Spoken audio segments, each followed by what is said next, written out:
you can't box us. We're gonna do whatever we want, except for clean choruses. We're not gonna do that. No shade. I just don't fucking wanna.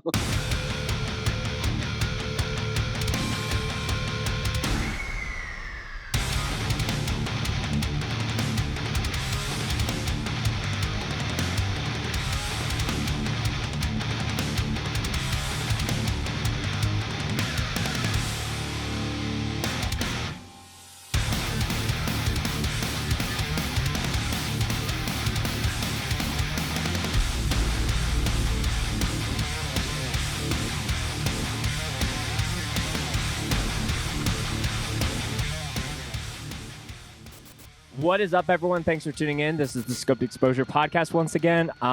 Bands that, a big aspect of this show that I love is like getting to catch bands when they're on that kind of like climb aspect. And a band that I've like truly admired and been a fan of for a minute is who we're featuring on the show today. And I first found out about MUGSHOT off of a fantastic EP that they put out in 2021. And I've just kind of been following their kind of journey, just through a lot of other just stages in the band and, things of just trials and tribulations that they've like overcome. And with a new record that's coming out that came out through Pure Noise, it was brought to my attention that there was potential to do an interview with one of the guys. And I'm very, very excited to be welcoming Michael of MUGSHOT on the Scoped Exposure podcast. Super happy to be here. Big fan. Oh, big. Been following for quite a while. I appreciate listened to most it, of the man. episodes. Yeah, it's funny because I know that we've been trying to like set this up, I think in like multiple different like just like instances or like, when you guys had, time off. And then I was listening to your kind of like band interview on the, the Garza. Is that how you say his last name? Is it Garza? Was it the Garza pod? Yeah, it's the Garza pod. I think that's the first interview we've ever done as a band, I think. Yeah. Which I kind of was like, I felt bad for always like, maybe like, the timings and the scheduling's not lining up. I'm like, that's a way better like first interview. So I hope I'm not like, on the disappointing aspect. I appreciate that. No, this is awesome. I love your platform, honestly. Like all of your interviews are really like insightful. I love like the bands that you interview, like hearing them like speak their pieces has always been really interesting. So I'm really happy to be here, honestly. Yeah. Well, there's a lot of MUGSHOT shit that we can talk about here, Michael, but as well as anyone else, we have to check some bevs before we get into the music chats. Yeah. So tell me what you're bringing for the show today. So I'm in Denver right now, like right outside Denver, Colorado. I'm from the Bay, California. And whenever we're here, it's the driest air ever. And so all I'm drinking is these just electrolytes, and like it's like a better Gatorade, like basically, or like like Pedialyte. Of you course. Know what I mean? It's like a drinkable Pedialyte. It doesn't taste like ass, but they work. They work really, really well. So I kind of replaced this with water. Like this is like all I drink here, and I'm still chapped as hell, dry up here, like super like dehydrated. So this is my best friend whenever I'm up here. Yeah. Like where I'm just like north of the border is kind of where I'm based in Alberta, but like I prefer the drier humidity versus when you're like on like a coast and you just have that like everything is wet. But yeah, I can't do that. So in California, we do get that, like you don't get humidity like that. You get like if there is heat, there is that dry heat. But the difference up here is that the air is so dry. You just wake up with like a nosebleed or like you like chap lips or whatever like that. It's so different. You know what I mean? Like every time I come here, my lips shrink half the size. Yeah, but I like it seems like you're a person, just off of some of the research I've done for this, where you like to be prepared. You like to know when you have to have a Pedialyte on hand and when you're not driving through a 100%. state that you can't have your weed, like, Yeah, 100%. I'm very like, just because past experiences, specifically with hydration, if I could like rant about this, we played in I want to say like South Carolina. I want to say it was years ago. We played a vape shop and it was 77 degrees outside, but 100% humidity. Like the thing, like weather actually said 100%. And so it felt like 90 whatever. And inside of the venue's freezing cold, obviously, but the show gets so exciting that inside now feels like the outside. And I stopped sweating like halfway through the night. I just didn't sweat anymore. And I was like, that's a little concerning. Like I don't know. That's not normal. Yeah. And I started like throwing up water, got like crazy like headache and all this shit. And my friend who lives in the area was like, you might be getting like a heat stroke. Like this sounds like heat exhaustion. And from that point, and they were right.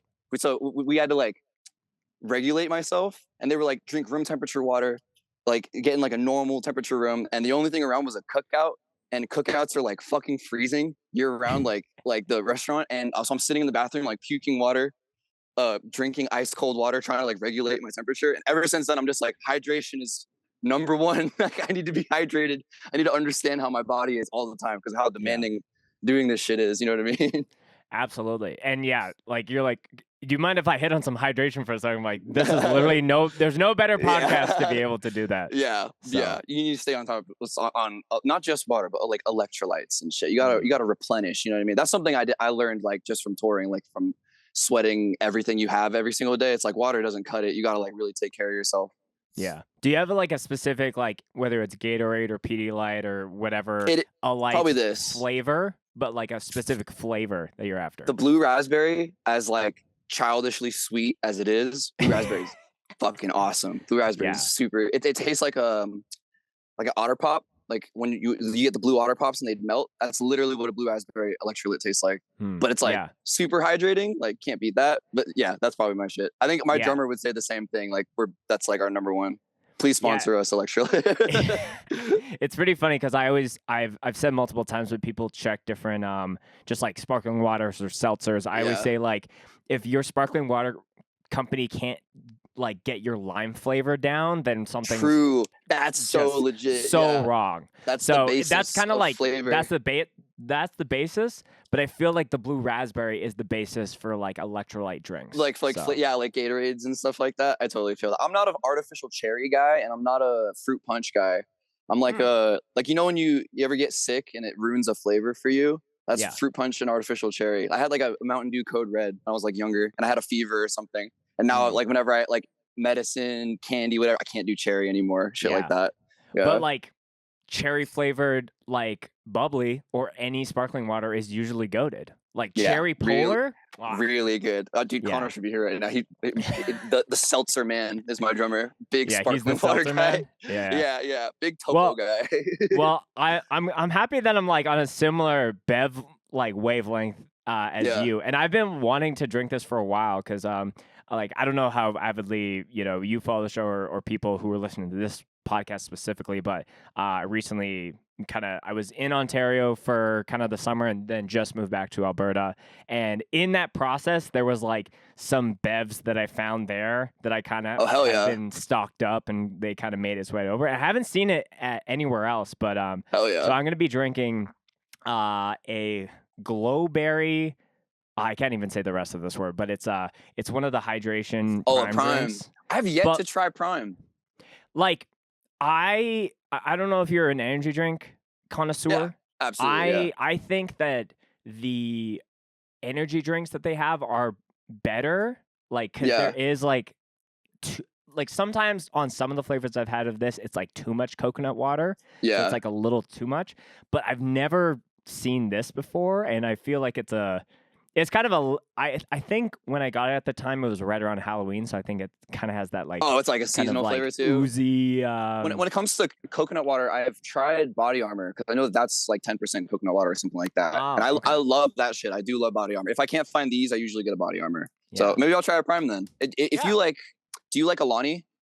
Alani, or if they maybe they have them. They're 200 milligrams, like the size, like a 12 ounce, like size of like a Red Bull or something like that. I can't do Red Bull because it doesn't work. Oh, ALANI. Oh, okay. Alani. They're like Alani New. Yeah. Do you ever see those? If you're like a caffeine dude, if you're like an energy drink dude, I'm a big advocate because I can't do Red Bulls. I really like coffee, but coffee doesn't do anything for me caffeine wise. It's just like a treat. And Red Bull makes me crash. Like Red Bull does nothing for me. I will take a nap after like a giant Red Bull. But Alani, that shit works. It's like having like a yerba mate or something like that. Yeah, because there's definitely like a lot of bevs in the States that they haven't made their Canadian debut yet. Yeah. So I've never seen this before, but maybe for the better. Like who knows? No, some of this stuff looks good. So I have some. I appreciate you giving me some homework to do. Yeah, if you ever get an opportunity, if you're ever out and about and happen to see an Alani, I highly recommend it. Alani, are you listening? Let's make something happen. let's get working. Well, it's always a good benchmark to know if there's 10 minutes of Bev talk into an episode. It's gonna be a good one. Cheers to you, Michael. Really excited to have you on. Cheers. Actually, hella thirsty. Whoa! What is the flavor? Because you said it was like a gimmick flavor. So it says glowberry, and then it says like, I don't know if you can read that. It's like luminous. No, I'm not even gonna try. Yeah, exactly. Like they're trying. I feel like I have problems not being able to pronounce certain things when I do this show, but then I'm like, oh no, I'm not super crazy. This one's the cucumber lime, and it actually tastes exactly like cucumber lime. Like it just tastes like cucumber lime water, which is sick. I mean, it's got a berry tint to it, so it's got a lot. It feels like a crescendo as far as like it doesn't have an aftertaste. It kind of has like an aftertaste that's like more of like a rush. It's like like a candy maybe.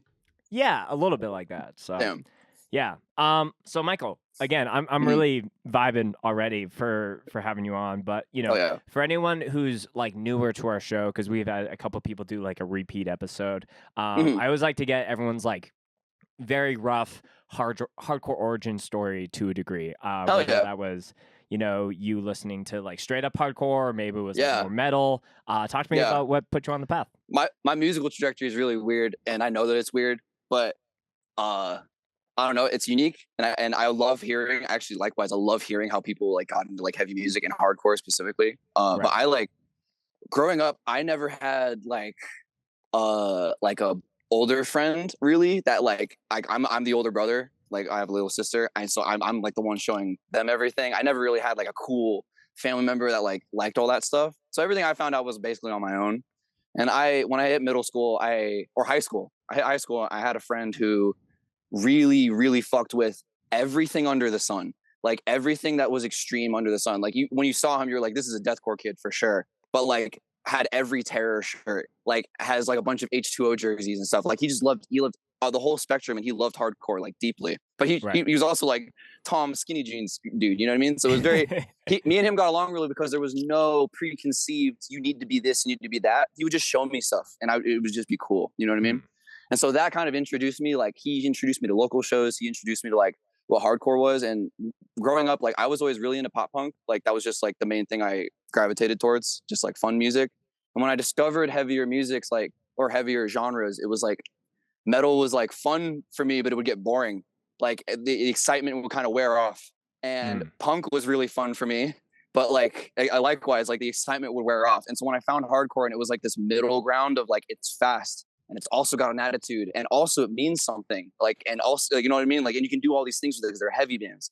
They're not heavy bands. Like it just really opened up like my world, because it felt like it felt like the what I was already gravitated towards, which is like I like everything. It felt like this genre was like, you can do anything, you can do whatever you want. It is self-expression, you know what I mean? And then the catharsis of the crowds, like when he would show me shows of like Have Heart shows back in the day, like where you literally can't hear the vocalist. Like I had just never been presented anything like that, you know what I mean? And it completely changed everything for me. So I went to local shows in San Jose with him for a long time, and a lot of those bands that like I grew up seeing like ended up becoming more prominent names, like in different bands now, you know? So that's been really, really cool. Like the Bay is like such a like a I'm trying to find the right word, like a landmark scene right now. Like everyone knows Bay bands right now. And that is so fucking cool, because growing up, it's not like it wasn't like, I don't know. It's not like I think we were like irrelevant. You know what I mean? I always thought we had something cool going on, but to see the bands that have been killing it go global, you know what I mean? And it's hardcore. Sure. So cool to me, like mad inspiring. Sorry, I like went on a little tangent. No, that was that friend was basically my introduction to like hardcore. And what's funny is that it started with like I'd never listened to anything like that. And one of my friends showed me A Day to Remember, and I was like, and I just never heard percussive guitars like that. And I was like, oh, okay, cool. What, like, that's interesting. What's slam? And I just like went all the way to the end of the spectrum. and I worked my way down. And when I like worked my way down from like extremities, I like found hardcore and was like, this is the shit. This is everything. So yeah. It is always crazy. It's a bit of an unlock when you see videos where it is kind of like the production of a band as far as like the performance wise is overtaken by the crowd response. Yes. And my favorite. It's like, it's a bit of like is this like making the set worse? But like when you realize like, oh, this is like the thing. Yeah. This is what every band strives to do. I remember I would always show people when I showed my friends, when I showed other people eventually, like trying to get them into hardcore, I just be like, you literally can't show me another genre that's like this. You can't show me another show that's like this. And if you can, it's maybe one song. It's maybe one album where everyone reacts this way. But like the fact that there are entire shows, entire festivals, entire tours that look like this, you know what I mean? And they don't ask. It's like, that's catharsis. Like they decide, like when we go to the show, this is how we're going to act. You know what I mean? Like that's unbeaten to me. I think that's so cool. My favorite band is The Source of Far. And so growing up seeing their shows, especially like I know it's removed from hardcore, but that is like the inspiration for like why me and my drummer play music, is just like playing shows and seeing that reaction of like people killing each other to participate. You know what I mean? That's what it's like all about for us, like for sure. That's why I gravitate so hard towards, I guess, like hardcore as well, because it is just as much about crowd participation as it is your effort. You know what I mean? Yeah. And correct me if I'm wrong, you and Connor actually met at a Story So Far show. Yeah, which is really funny. I think that's really funny. He was friends with my girlfriend at the time, who's like one of my best friends, and they were like, he'd been playing bands since he was like 15, 16, which blew my mind, in the scene that I'd been going to shows at. And like he thinks it's lame because like local metalcore type shit. But for me, I was always like, I literally I couldn't tell you another person at my school that played another instrument. Like I was like the kid that brought my guitar to school every day, and like no one else was really like that. And the kids that were like that were like, they liked like heavy metal and they didn't like any modern music at all. You know what I mean? So I was always alone in that. Like it was just like me and my friend that likes hardcore, but I'm the only one that like wants to start a band, that wants to like participate and stuff. And I went to a school right outside of San Jose, so I didn't get to like be communal with those people outside of like shows, essentially, you know. So when I met Connor and his friend group, and they had just been crushing it, not crushing it as in like they're playing shows, they're actually like doing it, and they're whatever age they are, they're accomplishing these, recording music and releasing it. It like blew my mind. I feel like really privileged to be like, to have met them, because I feel like as much as like I write a lot of the Mugshot stuff, and that's great, but like it literally doesn't happen without other people producing it, like making it happen, giving you the platform. You know what I mean? So I feel like that's a big privilege. But yeah, we met in 2014, I think, at a Story show, because we just ended up there in the same area. And then when we started talking, it was immediately like, oh, we're all dorks. This is sick. Let's all hang out. Yeah. Yeah. It is funny because that's a very similar trajectory for me. As far as like a lot, like there was next to nobody at my school that was like listening to like this kind of shit. And then even on the actual like musician side of it, it's like the people who were within like my school group of friends, it was like we would go and jam and play. So like, different worlds, like completely different. Like I was really into like My Chemical Romance when I was in high school. I knew how to play like every My Chemical Romance song, which just meant I knew how to do like a lot of down picking and like strumming, like fast strumming and shit. And I met this kid who was like, he was the only other kid that like, I guess knew how to play guitar. And I like went over, we jammed one time, and he could sweep and he could do solos and shit. And I was just trying to show him like this normal like punk chord, like just and he like couldn't do it. And it blew my mind that he couldn't do it. Right. It was just down picking. It was just strumming. It was something really simple, but because it was so foreign to the stuff he's done or like is used to, he couldn't do it. And that's when I was like, one, I don't like jamming with people now because of that. I'm like, we need to come in on the same wavelength. They're like, I just can't do it. Yeah. But yeah, that was like my experience basically until I met them. And when I met them, they were similar to my friend that got me into music. There's no preconceived anything about genre or what's cool and what's not cool. We just like what we like. And I feel like that's what's translated really well with us continuing to make music, is that when we make music, for whatever it's labeled, for whatever like genre or box it falls in, it's always just about like what we think sounds cool first and foremost. because like it could sound like a metalcore song, but it's not like we're like, let's write this metalcore song. We just Right. happen to like these sounds. You know what I mean? Yeah. Trying to make Yeah. something that sounds cool to us. It's so funny because I think I've like mentioned the fact that like I had this group of guys that we were like playing like heavier music and like we did like a battle of the bands, but I was like the one being like, let's figure out how we can, you know, record and play shows, and they just didn't have that mindset. But I don't think I've ever shared this detail about that. So the second guitarist of like my little jam band, his name was also Spencer.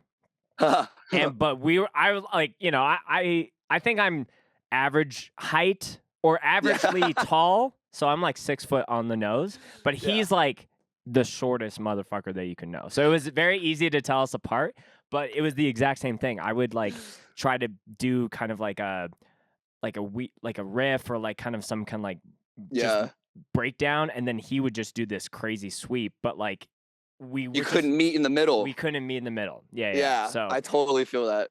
You saying Battle of the Bands? That's funny. Yeah. Until I was like actually like with people that were showing me this is how you can like play shows and do all that. Like that's where you kind of find like like you're kind of on the same page, but then you find truly like-minded people. Who 100%. Do the same thing for sure. 100%. Yeah. You saying Battle of the Bands reminded me. This is just a funny story.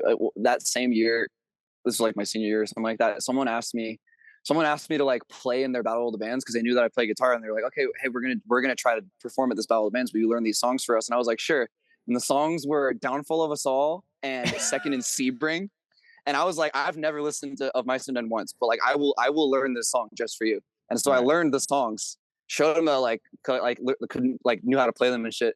And the day comes and he was like, actually we're gonna have our friend play because like they feel weird like not having someone that's like actually in their band. Not actually a band, by the way, just like something they threw together. Like it's not like this is like a real thing. This is like they just feel weird not having him do it. And I was like, oh yeah, word, whatever.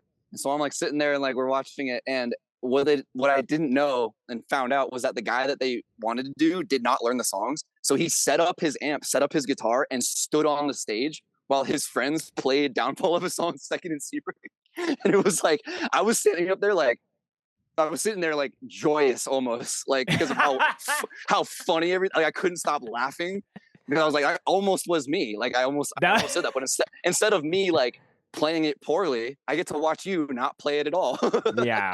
That is that just reminded me of that really ridiculous experience. But you came prepared because like I think that there is a bit of a thing with a lot of different musicians of a specific lane that are just so hyper focused of like finding that way to get involved in doing something. I think in our band we really even each other out because all of us are fixated on different aspects of making the band work. Like Connor is a complete wizard in the studio. Like he records us. Like all of our recorded music is my drummer, who's younger than me, and that blows my mind. Like that's always blown my mind because all I do is write the music. I couldn't tell you, or like I couldn't produce an album, like for real. You know what I mean? But he does. So I feel like him being like he's holds us down so much, and then the rest of the band really trusts me with like a creative direction. Like I never get pressured to do anything. I never get pushed any direction. Like try to do this or maybe avoid this or whatever. Like they really trust the process with everything. I think that's why our band works. And then our vocalist does like graphic design, like all of our merch. You have and, the like, Holy Trinity, man. Yeah, like... exactly. Yeah. And then we have a currently our newest bassist as our permanent. We've been trying to find having a fill-in for a couple of years trying to figure out what's going on. But we have someone that's permanent for now. Yeah. Shout out Brandon. Our permanent bassist from San Jose as well, which makes me really happy. Like I like that now. Most of us are from San Jose, which makes me happy. Super useful member. Used to be a drummer, so he helps tear down, like, which is immensely helpful on the road. So now all of us are like, you know what I mean? This big group of help and trust, you know. And I feel really, it's awesome. It feels really comfortable. Did you have any other projects or like main bands before Mugshot, or not is this kind of like your first? This is it. Damn. Yeah. This is the first. Like when when I met Connor, I had never even fathomed like playing a show or meeting people that did. So like we recorded the demo in our friend's bedroom, our old vocalist's bedroom, and I couldn't do the vocals. And so our vocalist, who just lived there, was like, "Oh, let me try." he starts shouting, and I'm like, dude, you can do vocals. Like, what are you talking about? Be our vocalist. Or like vocalist is like just lay down these tracks. I had no intention of playing shows. And at the end of that day, Connor was just like, hey, if you ever want to play shows, this is cool. Like, you should try that. And to which I was like, okay, like I don't know what that means. Like, sure, yeah, let's play shows, whatever. And they made it happen. And like within the next 6 months, we got onto like a youth crew show in San Jose, and with like at a venue that like I went to like a lot of my first shows at, so which was really cool. So they literally like they made everything happen for me, like my friends around me. You know what I mean? I would have had no idea how to make it happen. Once MUGSHOT did start, I did a side project where I wrote all the music and like did vocals on it, and that was called Mensis. And it's just really militantly like, it's just, I don't know, angry music. We don't really do that anymore because priorities. But yeah, this is like the only band I've ever really actually been in.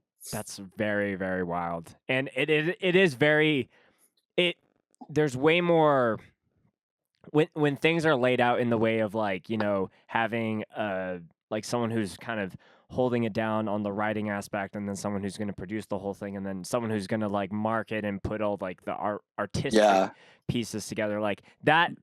Like it's very rare for even one band to have one of those individuals in 100%, project, or even be agreeable on one of those things. Sure, like 100%. And I've learned that from experience. Like I feel very privileged to like be in that position. Like the more I've met like other like say like bands or just groups where it's like you can tell that maybe they do struggle with that, like that aspect, or like communication and stuff like that. I feel really privileged because I whenever I'm out with like on touring with them, I'm with my best friends, and we never run into anything like that. So which is a privilege, I feel like, you know what I mean?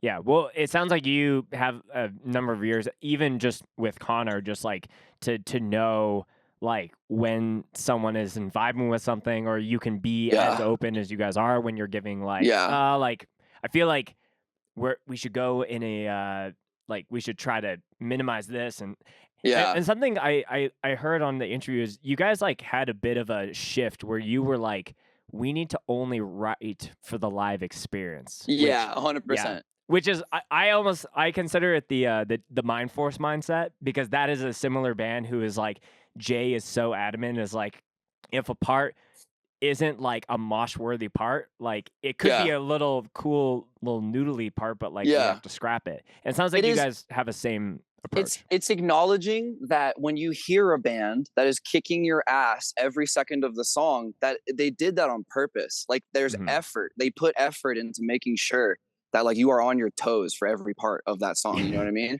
And so like it makes me go like, I need to be that way. I can't go through the motions on a part. And like I think this is the most annoying part of like my personal writing is I'm a big pattern seeker when it comes to like riffs. I can hear like when I hear like the beginning of a riff, I can hear that it's the pattern of a similar one, or like even just like the same idea. And so that it's not like necessarily a roadblock, but I'm very picky about that. So as soon as I'm not vibing with something, I like abandon it. Like as soon as I'm like, no, wait, this is by the numbers, I like can't do it. I have to like, which will lead to like this section just doesn't get written for a while because nothing that I have right now doesn't sound like generic to me. You know what I mean? But I'm willing to like sit on stuff for a long time because of that. Because when I hear bands that like a big example I'll say right now, because we played last night, we played Mouth for War's release show.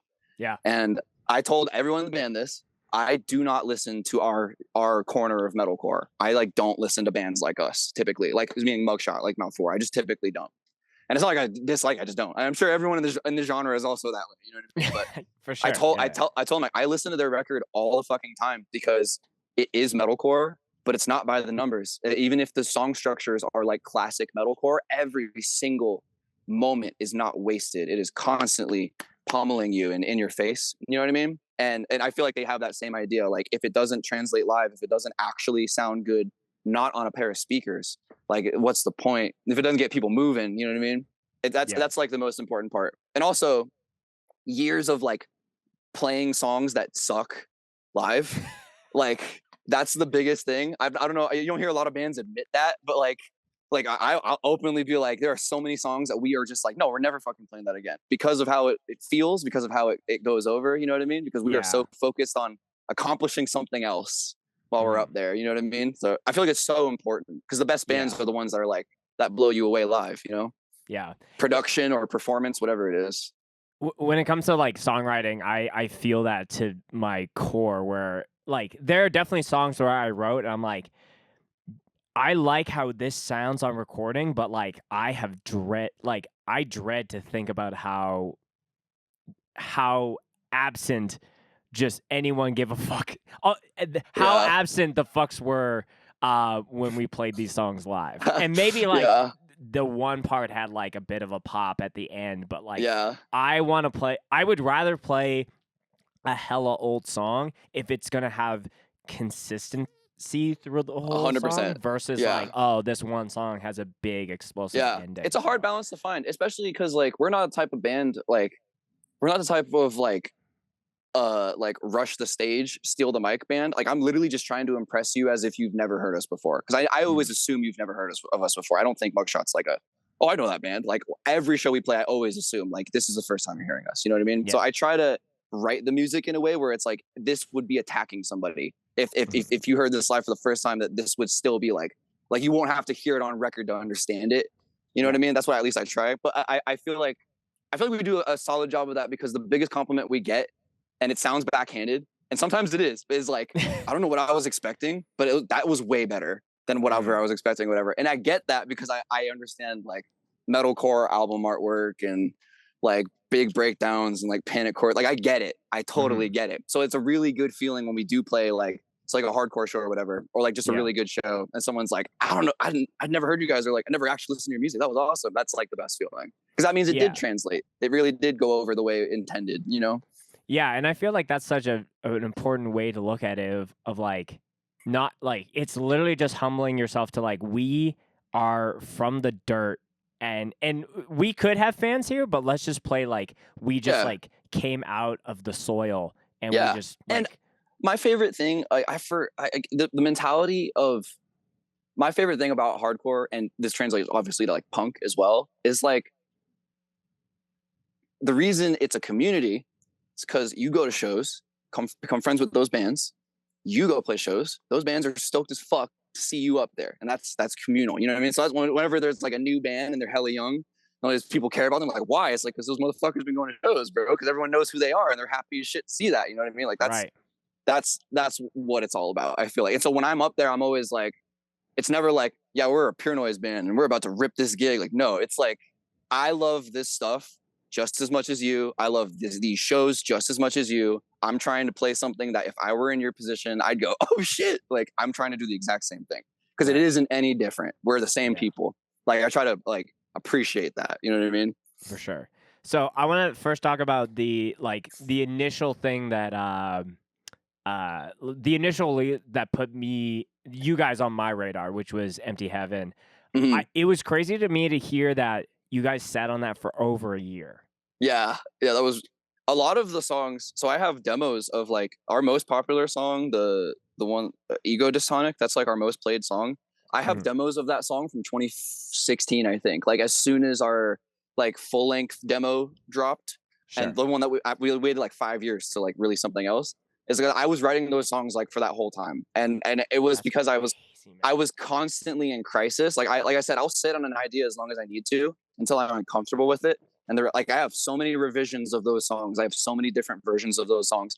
And what I was like learning throughout that process was to just really be like, fuck song structure and like fuck tempos and fuck like committing to like the old like metalcore trope of like everything is one speed, just different grooves, and then we slow down at the end. And I kept even if we were writing more modern stuff, I kept finding that box, and I would get frustrated and be like so turned off by it, by that like pop structure and like choruses and stuff. Even though I was like I would naturally write it, I would be so turned off by it. So like a good example is like a song on that album is called Death Has a Shadow, and it's like 2 minutes and 30 seconds, I think now. And the original version was 3 minutes and 30 or something like that. And I think it's still on YouTube. You can listen to the old version. And I have no shame about that because I'm actually really proud to like show people like this is how we used to think and this is how we think now. And the old version has 2 choruses and a big bridge and a big ring out for the breakdown. And the new version has 1 chorus and revamps everything and it's now one of our favorite songs to play live. It goes over much better. All of us love that song. We like never let it go. And I feel like I'm happy that we waited so long because at the time I was like, I'm being way too picky. I'm being way too annoying about this. If I do this forever, it'll never come out. And it's not like it matters anyways. Because when we were writing that stuff, we had like 3K monthly listeners. So I was like, what? Like, why do I care this much? Like we should just be putting music out at this point. But the more that we've sat on those songs and like been playing them since, I'm really happy we did that, because when I'm still proud of those songs. I'm still proud of like the fact that when I listen to it, I'm like, yeah, we were on some fuck tempo shit. We were on some like fuck song structure shit. Like Violent Ends goes through 4 different tempo changes in like a minute. And that's exactly what I wanted, was to just like, and just keep hitting you left and right. And my favorite compliment I've gotten from that release is that people say it's like unpredictable. Like even if they like, you feel like you're in it, what happens next is like, I didn't think that was going to be, but like it went over well. Like that's really fucking cool to me. So yeah, we sat on that because we recorded it all right before the pandemic. And that was when I was January 2020, I think. Yeah, I was making changes all the way to the last day. Like literally, like the title track had a different structure than the day before when I recorded it. And so everything. I literally have all these demos saved because I think it's so crazy. Like I have I record everything on like a really old iPad, so I can't do tempo changes. And so like our song Good People has a clear, like complete vibe change. And it's because I had one file called Good People 1 and one file called Good People 2. And I just had to constantly like, I had to think back and forth, like, how is this going to connect? And like, how can I make all these work? You know what I mean? That was the writing process for that for like 4 or 5 years. Wow. It was very difficult, but like, I feel like it worked out. Worked out because I'm still very proud of those. Like you can check my personal like Instagram, but like Empty Heaven was on my top like album like releases of 2021. Yes. I really appreciate that. And I think the unexpectedness is like something that I gravitate towards, because like there are certain times where I listen to records like, this is a good breakdown, but I've heard this same chord progression in 100%. every single different tuning from 15 dozen other bands, you know? Yeah, or even like the same idea. Like you're not necessarily doing that, but it's essentially this other breakdown from this other band. You know, I feel that. It's sticking out in this lane is incredibly hard. It's incredibly hard when you have like between like, and I'm trying to word this the right way, because you can with metalcore you can have like modern or like revival list metalcore, you know what I mean? Right. Where like all those, so there's so many different like sounds to navigate. It branches out to so many different things. Yeah, and sure. and so it's like how I say like how us and Mouth for War are in a similar lane. I would say that their like songwriting structure is way more like classic like metalcore, what you would expect. You know what I mean? With the choruses and like the big da da dun da da dun. You know what I mean? But again, they knock me on my ass because of how they execute all the parts. You know what I mean? I like that diversity, but like I mean metalcore, but like I'm saying, it's hard to like stick out. You know what I mean? It's all about what's aesthetically pleasing to whoever, and they just gravitate towards it. Some people like big overproduced stuff. Some people don't like that shit at all. You know what I mean? But it's all one blanket. I think the biggest thing is, especially in just a big old quilt with all these different patches. Yeah, it's the metalcore quilt. In metalcore specifically, I feel like there's a really thin line between like you're going over people's heads and this is too stupid. Like you have to like walk this line of somewhat proficiency, like technical proficiency. At least I personally feel this way, because if you go a little too chaotic, it's like, this breakdown's crazy, but everyone's just going to stare at me while I play it. They're just going to look at me and be like, yeah, good job. Nice guitar. Like, you know what I mean? But if it's too dumb, then it's like, come on, bro. You know what I mean? So it's this tightrope walk. At least I feel like. I feel like that's a very great point. And I think it is an aspect of like, I've heard this part before, but then there's also people that you have to recognize that don't maybe have like that obtuse ADHD where they want to just like be like, one of my favorite bands, and you might know this because one of your members is Arizona based, but one of my favorite bands before they broke up was a band called Easy Money. And absolutely. Like their what's the instrumental track? I think it might just be their intro, or Easy Does It. I think that's what it is. It's just an instrumental track. Is the most fucked up song ever written in hardcore, because there's 3 points where the song theoretically could be over, but then it's not. Still goes. Yeah. Man. We played with them a really long time ago, and it was insanely violent. It was a very violent show. Yeah. I'll just say it because maybe it'll happen and maybe Troy will hear this, but Troy's supposed to come on the podcast. We were supposed to record yesterday, but I think he forgot about it. Oh, hell yeah. I'm not trying to put him on blast because I love that band and I love Two Guns as well. So maybe that'll happen one day. Super dope. Yeah. I did not realize that it was him until like very recently. Because I had heard Have you heard his other project? Sledgehammer Facelift?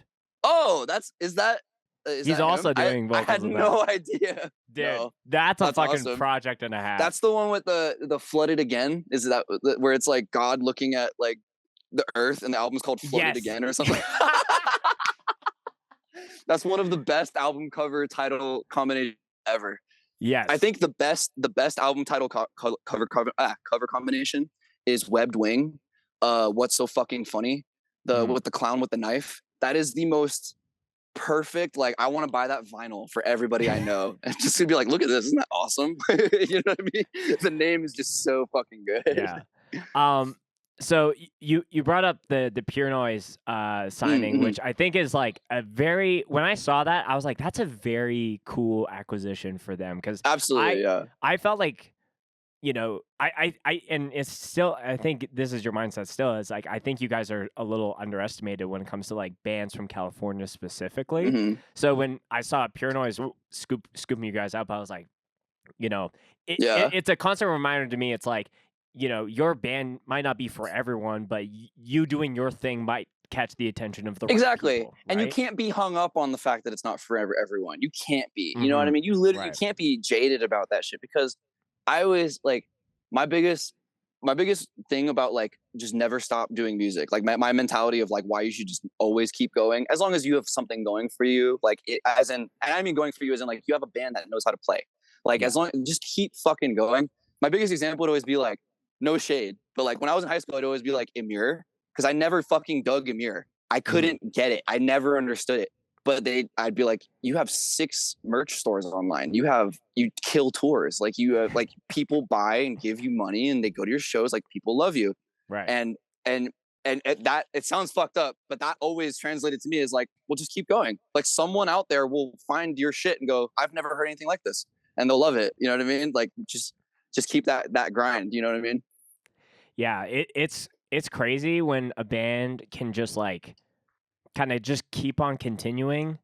It is kind of a weird thing where it's like an album comes out and it kind of is going back to our kind of like songwriting discussions, where it kind of feels a lot of like the second comings of a lot of different types of songs. But the fact that they can just continue to like go out and kill it. And yeah, like I've tried to keep that mindset as well, as like definitely year over year, the activeness of certain projects can come and go, but like my favorite thing to say whenever someone is like, I can't believe so and so artist is doing this, I can't believe so and so artist is doing this well. My favorite thing is just every day another kid turns 16.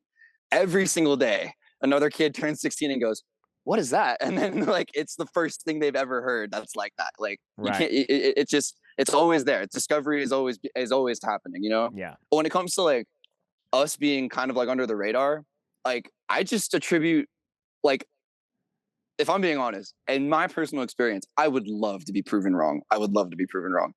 The Bay and a lot of California, we just don't care about metalcore. Like we just don't care.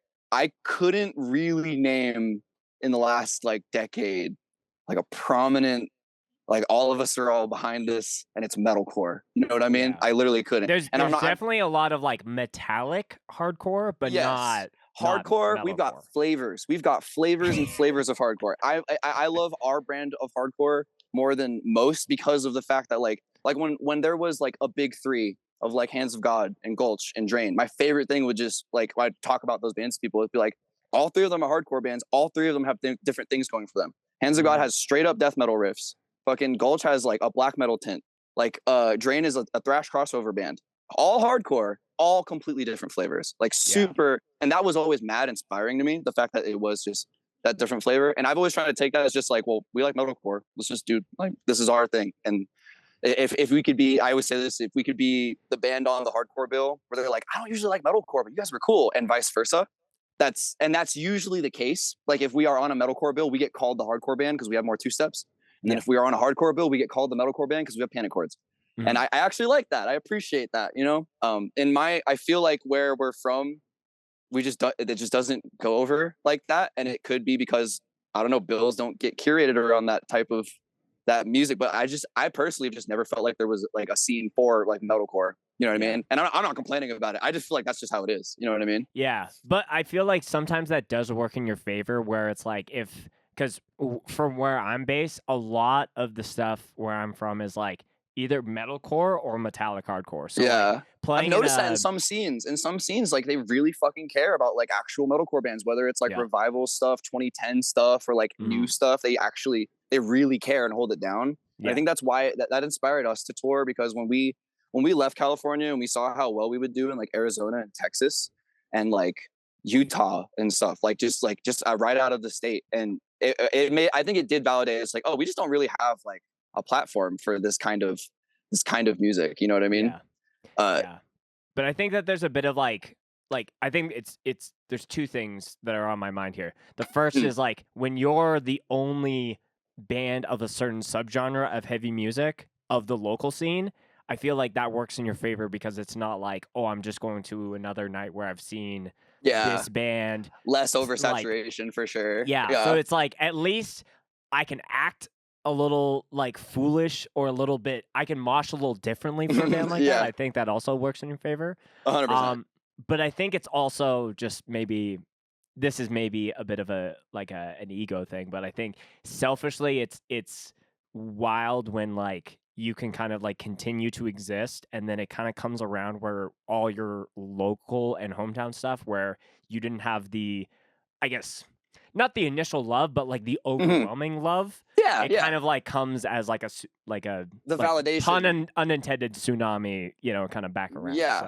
No, I totally understand what you mean. The goal, like honestly, is one day would to just be like have like a really sick like metalcore bill in the Bay that like we could be on and be a part of. We've literally never like really done anything like that. I think that would probably be a goal, like us personally, just like trying to rep that sound from there to begin with. When I do think about the fact that we're like that, we are signed on Pure Noise, and that like when I say that, like I can't think of metalcore bands are doing that, a lot of my friends will be like, well, you guys are doing it. I'm like, like thanks, but like I don't necessarily think of it that way. I'm extremely proud to be on Pure Noise, because like I mentioned earlier, like Story as Far as like my favorite band, I grew up listening to most of that roster, and like a lot of like the like alternative rock bands and like those labels of like the early 2010s, that was like my shit. That was like all I was obsessed with. Like when I was a kid, and whatever genre of music I would eventually pursue, I was always like, I'd love to be on Run for Cover or Pure Noise, like just like one of those labels, because I loved every single band on like both of those. So when that actually came to fruition, it was like unbelievable to me, because so many incredible bands that like in our lane, out of our lane, that are like worldwide, you know what I mean, and that we've looked up to and seen their trajectories, like seen everything happen, like Knock Loose specifically, like of our old members had seen Knock Loose on their first tours, like on the West Coast, and then that led to like I saw them at House of Blues in like 2019 when they sold that shit out. So like seeing stuff like that, and then being right up there with like they're like on the same roster as those names now, it feels amazing. You know what I mean? Yeah, that's very cool to see. So let's talk about the new EP. So like Cold Will has been out for a couple of weeks as far as the time of recording this episode. Like how many shows have you guys gone to play to kind of like see if like just one, just this one yesterday? Just yesterday. Yeah, we had the singles, the 3 singles that we had, or the 2 singles. I think we had Left in the Wake and Life's Dead out for a minute, and they've been playing those on tour for a while. But last night was the first time we got to play like most of the EP live. Like all the songs that we'd never played live, we played live last night. So I love them. I fucking love playing the new songs. Usually how it goes is that we write a new song and it kicks my ass. And like I personally like, I will personally push myself and write a song that's like, I'm going to hate playing this, to make myself go, no, this will be the new normal. Like you're going to push yourself this hard from now on. And I think with the new record, we did that so much with the first songs that by the end of like now that they're out and they're done, I'm like, this is cake. Like I'm ready. Like this is everything I wanted to do live. You know what I mean? So the reception's been really fun, and honing in on that live music aspect again. I feel like the new songs help, at least from last night, help that a lot. Because I went in with like, yeah, we released this, but none of you guys have heard it. So like you're gonna hear it like this. You know what I mean? And the reaction seemed like so. You know what I mean? Yeah. Do you guys have any plans to do kind of like a release tour or anything around that? I think next year, as soon as possible next year. I know we have something in the works, and I know that we have bands in the hat, and I know that they're mostly confirmed. I just can't say anything else. Yeah. It's the delicate balance of like, there's more stuff that you can't say versus what you can say. This will be. We just have. I think it's just that one tour lined up, and from what I know, it'll be like mostly our homies, and we're all going to be celebrating different releases. So I think that'll be really cool. Yeah. Just a whole like just release party tour. Yeah, release party tour. Yeah. I think those are the most fun because it is a celebration. You know what I mean? And those songs, like, I don't know. I'm always the most excited to play songs when they're new. You know, I'm sure other people feel that way, just to really find out how they feel. The first test of these songs is like last night was the real first test, but we're going to be going on tour in Europe with like the Amity Affliction and Comeback Kid and Alpha Wolf. So that's going to be the first tour we play this set list on, and I'm a little like, that's interesting. Like it's such a different crowd. You know what I mean? Like, I don't know how this is gonna go over, but like, I'm very excited. You know? Yeah. Interesting litmus test for like what I was like. The album was supposed to be like hard mosh, like let's beat ass. You know what I mean? So interesting litmus test for like these like big metalcore shows. You know? Yeah. I mean, like, you know, Brian Garris always famously talks about like loves being the scary band on a tour package. You know, I've never felt that until this tour, and I'm like. So people keep saying that, like, "Oh, you guys are gonna be the scary band." And I'm like, "Isn't Alpha Wolf heavy? Like, what are you talking about? Like, what do you mean by that?" I've never. I think that they have like they certainly have some parts, but I feel like maybe on their marketing, like they got the fucking like After Effects like expert doing all their music videos, so it's like a little bit more like, oh, you guys are like. Stylistically heavy. Yeah, we'll say that. Yes, I totally understand what you mean. Yeah, I totally understand. Yeah, we are definitely the odd man out on that one, but I'm looking forward to it. Yeah, like I think it'll be interesting. Yeah, I want to like just jump back to I guess like some of the songwriting aspects. Oh sure, yeah. As a fellow songwriter myself, I'm always kind of curious on like different. I guess disciplines that people kind of like put into their process, and it's cool to hear how you are like very willing to let something just sit on the shelf until it's like full done versus like, well, we'll just throw like a fucking this kind of breakdown and call it a day. So like I'm curious if there's like a specific like trope or like is there anything obvious that you've caught yourself as like, oh, this is a very generic Michael thing to do, and I'm not trying to. Therefore, I avoid it. Yes. I personally have a really hard time, as many sections as we have. I have a very hard time liking panic chord parts, like a very hard time because they're so simple. But that's the point. Like, it's hard that it's simple, but I struggle with that. So, Cold Will doesn't have any. If you've noticed, Cold Will does not have any panic chord breakdowns. And that was not intentional. It was literally just because I could not be satisfied. I was not satisfied with any of them. And so therefore none of them made it. So like, I feel like a song, like a trope, I guess I try to avoid is like dumb for the sake of dumb. Like if you don't know where to go, let's just slow down out of nowhere. Let's just do like this dumb slam riff out of nowhere. Like I used to do that a lot. And I actively avoid the shit out of it now. But I've noticed, like, again, everything's a tightrope walk. You focus a little bit too much on the riffs, you're losing all the mosh. You focus a little bit too much on the mosh, you're losing all the structure. Like, you know what I mean? Like, it's all this tightrope walk. I feel like the new record was really fun to write because I came in with mostly ideas. And like I said, like, I usually write on an iPad, and if I have tempo changes, if I have ideas, I have to make separate entire projects. to continue just because there's a tempo change or something like that.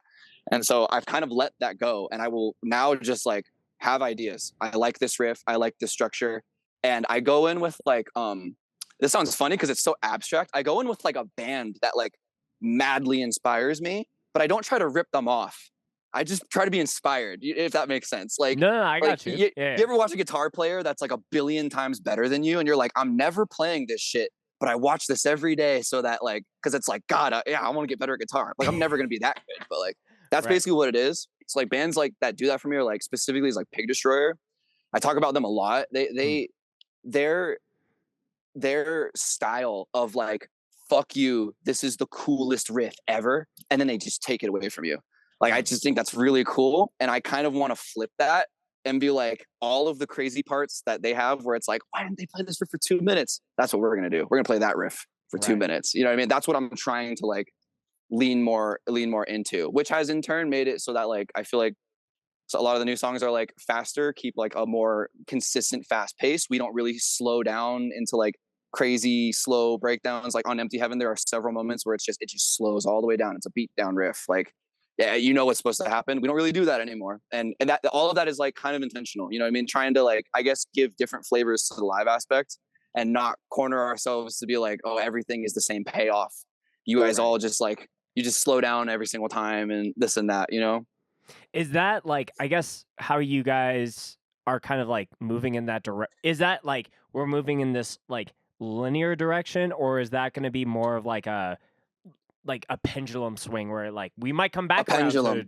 A pendulum, absolutely. I think we did this record in a different tuning with a different approach to songwriting to prove that I could, like, to prove that like, because as soon as I was done with Empty Heaven, like as soon as it came out, all I was listening to was like Criminal Instinct and like fast bands. Like I was just listening to really fast stuff, and it like impressed me that like bands could be so in your face and so aggressive and not slow and not like have like a obvious like beat down part, but it's like it's tough as shit.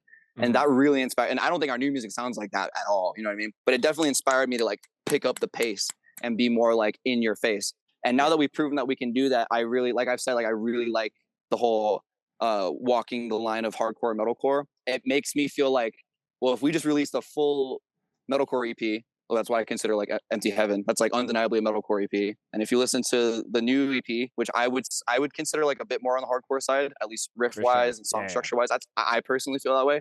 It, at least to me, proves that like, oh, we can do both. I can make an album where the drop tune songs are crazy metalcore garbage, and the regular, like we tuned to standard on the new stuff on purpose. That could be like the more hardcore leaning stuff. It makes me feel like I could write a minute long hardcore song and get away with it, and write a 3-minute metalcore song and get away with it on the same album. You know what I mean? And I feel like that freedom of expression is like what keeps us like going and like interested in doing stuff.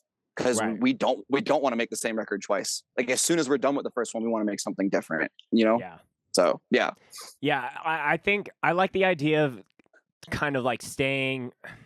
It's not like staying in a lane, but it's staying within like a field, if anything. Yeah. And like this idea that true to yourself, I feel like. Yeah, and like not feeling like just so like, okay, well, if we went from this genre point to this genre point, we need to kind of keep like dig our heels in there. And it's like it's not about like walking it back, but I think just being like, hey, we're gonna be a heavy band. But we're also gonna like not be at the mercy of like changing things up, because like if we want to do that, we're gonna fucking do that. Yeah, we're gonna do whatever, you can't box us. We're gonna do whatever we want, except for clean choruses. We're not gonna do that. No shade. I just don't fucking wanna. But we're all on the same page. Is there any times, because I find this too as a songwriter, where it's like certain ways a song starts, like I've mentally checked out about it. I might not turn off the song, but I've like mentally checked out of it. Yeah, I like going back to like with our songs personally. Not your songs, but like when you're listening to other bands, either who are within the metalcore space or maybe just other heavy bands, where you're like, like so go. Oh shit! Sorry, you glitched for that last part. Sorry. Go ahead. No, yeah. I was just kind of curious. Like, I feel like, you know, sometimes there is that appreciation where it's like, oh yeah, I understand what they're doing here, but it's like, it irks me that it's like, this is just a triplet breakdown? So when it comes to bands being too simple, no. I don't have many bands where I like that bothers me, like how simple they're being. Sometimes what bothers me is that I see like the potential in what a band produces, and I can hear what the best parts of what they're making are, and everything else is like designed to go over your head. You know what I mean? Like everything else. And like there are certain bands that are like that. It's either the biggest thing I find in metalcore specifically, like when I do listen to like contemporaries or like say just this genre, is how exhausting it can get. Like metal, I've noticed that metal fans, like people that are excited about metal music itself, enjoy a 4-minute song, and they enjoy a main riff motif that plays the whole time, and they enjoy that technicality and a bridge with a solo and all that stuff. And I just like, I get so bored of that stuff. And I guess like when a band is like so capable of breaking that mold, and like, you know what I mean? And you can see it like with their proficiency, like with their songwriting sometimes even, but then they like box themselves, or they just do too much. And Connor has a saying where it's like, if it's 100 all the time, it's not at all. Like if you're if you're going 100 miles an hour all the time, you're not doing anything actually. It's just, you know what I mean? Yeah. And right. I guess that's it. It doesn't necessarily irk me. It makes me like, like I want to like. I guess it does irk me. Yeah. I just want to be like, what if this? Like, what if we just, you know? But that's their vision. Like that's what they want to do. And just like with hardcore, like there's so many different flavors, and I might like the flavors of hardcore more. But like, it's all like for someone else. Like revivalist metalcore is not really for me. Like I could because I didn't get into those bands. Like I'm really good at like, if you show me a band that sounds like Poison the Well, I can tell you like, oh, this sounds like Poison the Well. This sounds like Seven Angels, Seven Plagues. Like I could tell you immediately what band it's inspired by, but it doesn't do anything else beyond that. Like I can just hear it and be like, oh, cool, like, whatever, you know? So I guess stuff like that is like, that's the only thing where like it gets in my ear and I'm kind of like annoyed by it, if anything. But it's never a band being too simple, oddly enough, because I actually kind of admire when a band like a band like Kublai Khan that is like ridiculously simple. Ridiculous. Yeah, exactly. That's the reaction, of course. It's like regardless of the fact that it's like it's intentional. They know exactly what they're doing. You know what I mean? And yeah, I respect that, you know? Dude, that band is sure so someone... interesting to me, because like I have, this is a very pro Kublai Khan podcast, so sorry to people that don't fuck with that band, but like the fact that they do so much with so little, and that's like in every aspect. In like Hardcore said it best. They are proof of the grind. They said that shit best. They are absolutely proof of the grind, because if you like, especially kids like us, kids like in Mugshot, like if you don't think that Connor was listening to every Kublai Khan release since they became a band, you know what I mean? Like it's very clear that their influence has spread like that, but they didn't reach that like peak of mainstream popularity until like however many albums in, you know what I mean? That's big proof of the grind. And they did it being themselves, never changed up their formula, always did like them. Having the off time breakdowns has like poisoned my mind as far as how I write stuff, because it's like it's not on the one, it's on the two. It's like it's on the snare hit. When, you know what's funny? Even though we do it, I guess the breakdown I get tired of most is the Domination Pantera. When everybody like, we have one on our new album, but everybody does it. It's when it's just hi-hat and scratching guitars, like and there's no actual kick under it, just a Domination breakdown. Whenever I hear that, I am kind of like, but we do it too, so it's like whatever. Because live, those go over so well. They sound so fucking good, you know. So but I don't know if so when they were on why am I blanking on his name? Dude who drums for Stray, his podcast. I don't even know what the podcast is called. I just know that we listened to it in the van. I know what you're talking about though. I know his hand. Craig Reynolds. I didn't have to Instagram search.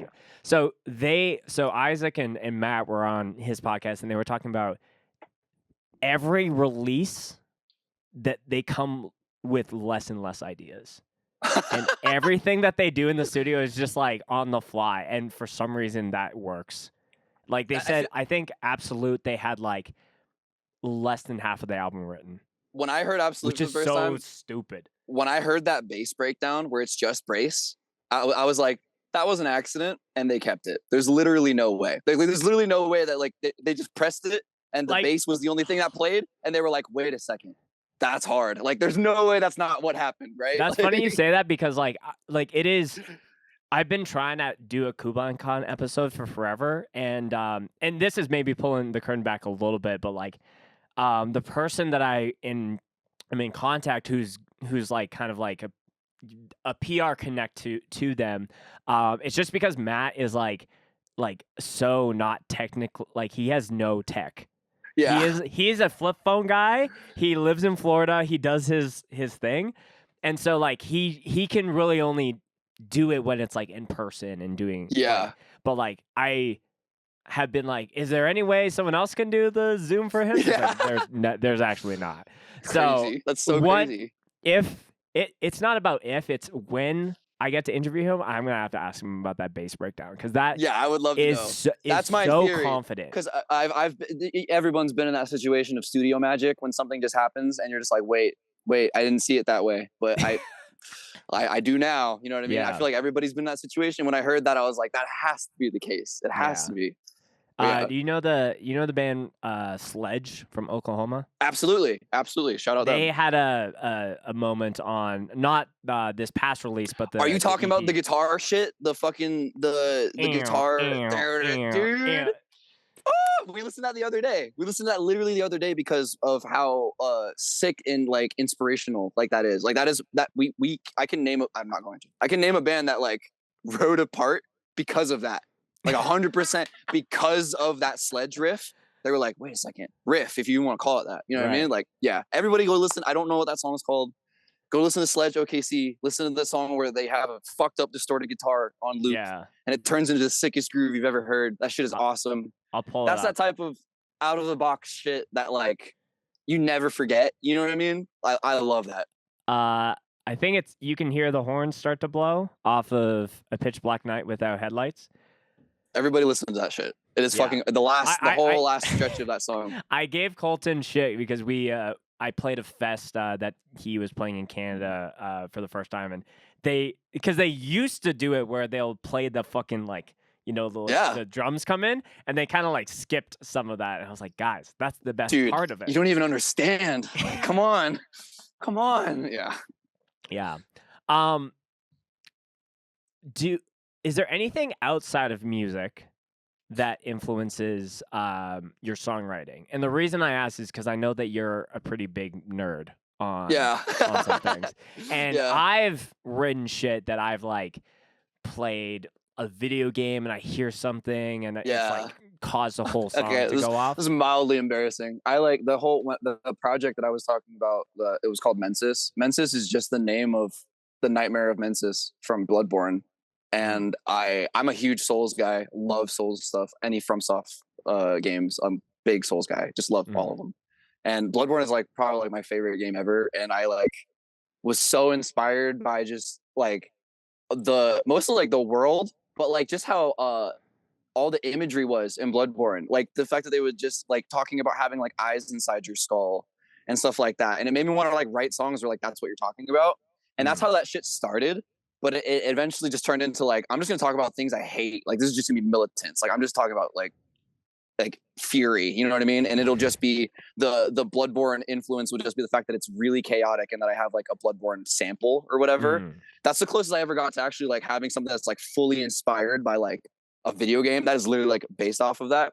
Right. When it comes to like, what's funny is that I feel like in media, when I get inspired, it's usually like I hear a phrase and I hear a song title that I would think would be cool. And that gives it its own life almost. Like if the song title sounds like, if that song title sounds like this is supposed to be fucked up, like they'll probably be, the song's supposed to be fucked up. You know what I mean? Yeah. It's like Blush Covered Bruise is a song title I had for a very long time. And like I wanted to write, I had the concept of the song. I had like the song idea, but I didn't actually have like any like musical, you know what I mean?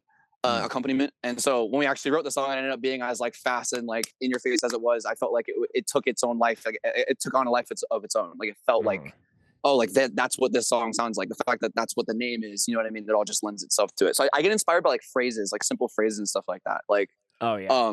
If anything, like I have a billion like unfinished projects that I will like say, like I'll hear like a Lord of the Rings quote and be like, I need to record a black metal song now. Like, right.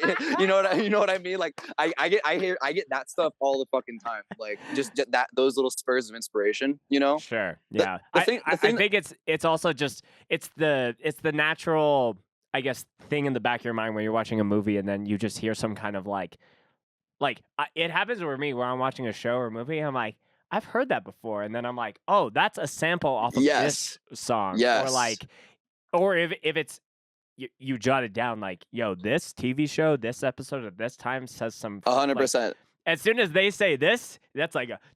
I actually told, okay, I'm going to say this because I'm pretty sure we'll never name a song this, but we had one of the working titles for one of the songs on Cold Will was called God Lives in Slidell, Louisiana. And I don't know if that's even how you say Slidell, Slidell.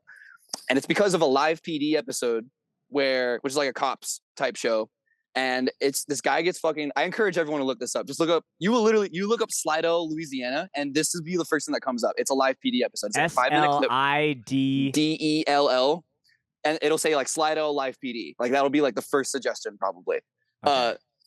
That live PD episode, this guy gets like pulled over for, I don't want, he's like driving recklessly or something like that. He seems like he's drunk. He gets out of the car and his attitude the whole time is just like, why are you bothering me? Like, do you know who I am? Like, why are you bothering me? Mm-hmm. And they put him in cuffs because he's being detained because he's not really being cooperative. Sure. And he says, this is what's going to happen. You're going to take these cuffs off of me in about 5 minutes. You're going to stand over there. You're going to apologize. And I'm going to give these men a hug and I'm going to hug them. And I'm going to bless them. And then they say like, what's your name? And he says like, you don't know my name. Like, ask your buddies. Like, cause my buddies are already here. You just can't see them. And it's such a crazy clip. And then he says, right. my name is Christ, Yeshua. Like I'm God. Like he says he's God. Oh yeah. And literally within a minute or two, they get a random, like they're asking for his like identification or something. They get a random call, like shots fired. They take the cuffs off him, tell him to have a good night, and like let him go. And I was like, okay, so that's some divine intervention. Yeah, exactly. So I was like, I'm gonna name a song "God Lives in Slidell."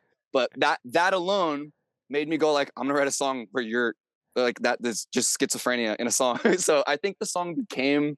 Oh, it's a single that we released last year. I think that song became "Dancing on a Pin," which is a song that's just just like crazy, like trichord stuff sliding, you know. And so it was inspired by the fact that was such a manic like thing. And I immediately wrote that in my notes, like God lives in Slidell, Louisiana. Yeah, yeah, dude. I think it's very cool because I think it's there's obviously people that can just like hear a record and then or they want to write a type of music and they can just do that off of all their wealth of knowledge. But I think there's nothing wrong with like, I think it's a bit of a secret like weapon to like absolutely pull from other stuff. Like I've written like, and I think an early inspiration for me was I was listening. This is back when bands did actual like tour videos and updates on YouTube that like 500 people would watch. Yeah. But I listened to this band called Vanna, and they called out the Ghost Inside, who like at the time had only put out one record. Yeah. So like this is before they like exploded to the scale that they are now. But they called them out. They called them out because they're like, we know how you guys write your breakdowns. You guys just take Mario like music patterns and do it. And then I listened. And then they like cut in a clip from the first song off of the first record, and it's called "Provoke." And the last breakdown is literally just the Mario theme song. Like, no, dude, really? I'm playing this shit for you right now. That's really okay. Hold on, I gotta make sure that you can hear my fucking computer speakers. So I had this shit queued up, so you can hear that. Yeah, this is your. This is my extra homework for later. Okay. I'm gonna love this. This is gonna fucking blow your mind. Okay, I'll just skip to the end. Okay.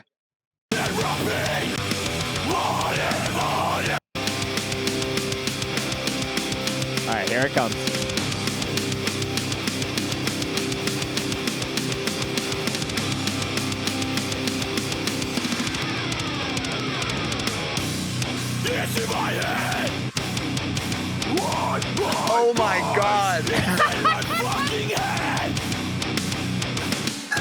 And they hit the brown note.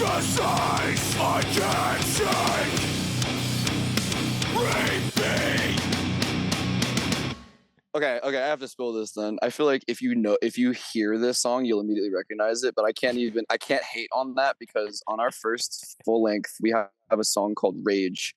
And that intro is literally just the Me theme song. Like the Wii, no, like it's not. Yeah, it's just that. The first riff? It's literally. Yeah, it's like we have like a little sample that plays, but literally as soon as the breakdown happens, it's dun dun dun dun dun dun dun dun.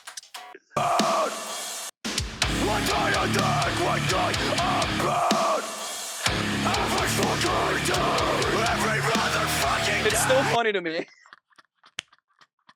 I think at the very end we go 0, 4, 3, 2, 1, so it's dun dun dun dun dun dun dun dun. It literally is like you just really leaned into that shit. That was Dude. a meme. That was for sure a meme. So I can't even hate on that. I can't even hate. That's funny as fuck. Okay. Can we hat check this? Can I? Well, okay. This was an unintentional. So I'm wearing the Halo shirt today. Oh yeah. And like that is my shit. But so I was writing this song and then I realized halfway through I'm like, this is literally one note off of being the actual Halo, like Halo 2, like guitar music. That's sick. So accidental, like yeah, it literally always in your brain. Accident, like, but yeah. Okay. Where the fuck? Okay, you can hear that? Yeah.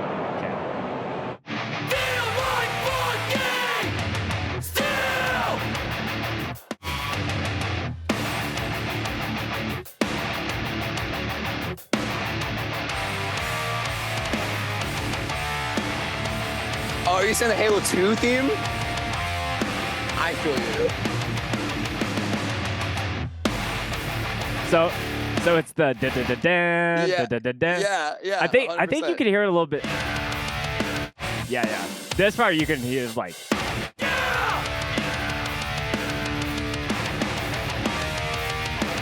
Oh, I get what you mean. This kind of works though. I feel like you can get away with that. Oh yeah. We like fully leaned into it, so hell yeah, that's awesome. No, this was all a big exercise just to showcase that you hear something and you can just shoehorn, just shoot. You can be inspired by anything. Like my biggest inspiration, like I was saying earlier, is literally like bands like Cannibal Corpse and like Pig Destroyer and like Dying Fetus, like bands that are on a technical level miles above me, but their dumb shit is like the stuff I can relate to. That stuff impresses me more than anything. Like I think I've said this before. Like nothing will get me more in the mood to write something than a Cannibal Corpse documentary. Like I will just watch their documentaries, watch their tour documentaries, their studio documentaries, and nothing makes me want to pick up a guitar more and just like try to make something stupid and like gross. You know, that pushes me super hard. Yeah. Death metal guitarists, I think in general, push me really, really hard. Man. If you've written a song that's been influenced by a video game, it's time to just show your cards. Well, Michael, we're heading towards the end of the episode. It's been really, really fun chatting with you, man, and I feel like we could keep it going. But one of the last questions I ask before we start to wrap it is a favorite Mosh-related story that you would like to share. So that's anything that's first to your head. Could be funny, wholesome, graphic. Could have happened to you, or just you saw it at a show that you were. Let's go. Okay. One time we played this venue in Fresno called the Chinatown Youth Center, and it's like it literally looks like the set of the fucking Walking Dead. Like the area is so desolate. There's nothing in that area. Everyone that's ever played there will say the same fucking thing. It's fucking terrible there, but really fun show. And this was like when we first started, and our old vocalist, who was like a 6 foot, like 6.5, like near 6.5 foot tall, like lanky gentleman. And so like he's unavoidable. I feel like if he's like anywhere near a pit, he doesn't pit, but if he's anywhere near it, like you can tell, like you see him, right? He's standing watching this band. Me and my drummer, me and Connor walk out, sit outside. He walks out a minute after us, and he's like holding his head. He's like, "Oh man, someone hit me like super hard." We're like, "Oh man, that sucks. You okay?" 5 seconds later, someone kicks the door open. This guy's holding his fucking arm, and it's in half. His arm is just dangling, like he broke it like crazy. And he just looks around, and he just walks away, like walks into the void of the Walking Dead set. Like just walked down the street. He's like, I'm just sacrificing myself. I'm becoming a walker. You know, did not say anything to us. Like, I was just like, huh. And then we put it together as like, oh, so he broke his fucking arm on your head. Like that's what just happened. Like he moshed onto you and broke the shit out of his arm, and you came out with a concussion, and he was like, oh no. Like, yeah. And then my favorite, I don't know if I've told this story, but this is one of my favorite just experiences that's ever happened to me. Shout out your hat. I saw Speed in San Jose at the X Bar, which is like a bowling alley type venue. It's like, it's an interesting venue. It was packed to the brim. And according to all accounts that had been to that show, as well as like the Tsunami Gulch show that had happened, the Speed show was even more violent, which I like couldn't believe when people were saying that, because both of those were packed as shit. And obviously those crowds pop off, but the Speed crowd was absolutely insane. And, you know, there's a showgoer, a type of showgoer, and they're really enthusiastic, and they got their battle vest on and a bunch of patches. And you know that they've never heard of a hardcore band, but they're happy as fuck. And you're like, I love those kids. I love it. Cause I'm like, sure. I love anybody being at the hardcore show. I don't give a fuck. Like if you're like a tourist, like whatever, come hang out. Like this show, let's have some fun. You know what I mean? At least you get to see it. I literally don't give a fuck. Yeah. All of my friends and I are in the back because we're like, I'm not getting hurt tonight. Fuck that. And it's also the most packed I've ever seen this venue. So like, I'm getting hurt. I'm probably getting hurt regardless. But we're standing all the way in the back, actively avoiding people still, like to get hit.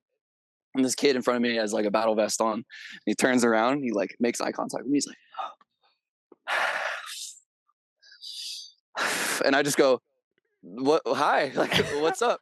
He goes, "I got hit really hard." And I was like, "Word." Like, I don't know what you want me to say. Like, okay, bro. Like that just like stuck with me the whole night. Made me laugh so hard. But yeah, like, funny. Yeah, those are two. I don't personally mosh because I'm so fucking prone to getting hurt. Like I've been knocked out at house shows. I've been like, I don't get targeted, but I'm one of those people, you know, when you get in and you have a style and people are like, I'm not checking that guy. Or you're just like, like you either think they're a hard mosher or they dance nice. But either way, you're probably just gonna stay away. Sure. I'm not that guy. I hop in, you're like, oh, I'm moshing right next to that dude and I'm folding him. Like that's I feel like that's the energy I give off. You know what I mean? It's like I'll two-step for a band, you know what I mean? But like when I used to go to local shows, I used to get kicked in the mouth all the time. And I used to feel like I would always get kicked directly in the mouth. And I would always be like going like this for the rest of the show because I thought they split my lips with their fucking waffle pattern foot. You know what I mean? Like that would happen every single show. But thankfully, all the other mosh stories I have are other people, you know? Yeah. Those are the two that always come to mind when people are talking about like pit stories, is like it's just someone breaking their fucking arm over our old vocalist's head. And that kid dying in front of me at Speed. Yeah, both great stories. It's almost like he was like looking at you, like kind of like breaking the fourth wall. If you were watching the story, take of care his of life. Me, like switch with me. Like, what do you want? No, like, tap me in. No, you're good. I'm sorry. Like, yeah. Well, Michael, you know, really happy that we got to finally do this. Likewise. Really fucking with the EP. Really encourage people to go check it out. Anything you want to shout out, anything you want to plug, or anything you want to send the people off on? Listen to Mouth for War. Listen to Arnie Record. I'm gonna forget so many fucking people. I absolutely know it. Listen to Complex from San Jose. Listen to Extinguish. Listen to Bay Bands, bro. Listen to Bay Bands. We got it fucking going on. Listen to Manos de Fierro. I fucking love that band. Listen to Foo Violence. And then listen to everything else from them, okay? Like, yeah, but that's everything I'll plug, I guess, like, before I forget everybody. But, yeah, Thank you again, for real. This has been such a good time. Yeah, hard agree. And I hope that, you know, I'm sure we'll talk off air a little bit, but I would love to see the Mugshot Canadian debut in Same, likewise. Absolutely same. Fucking dope. Same.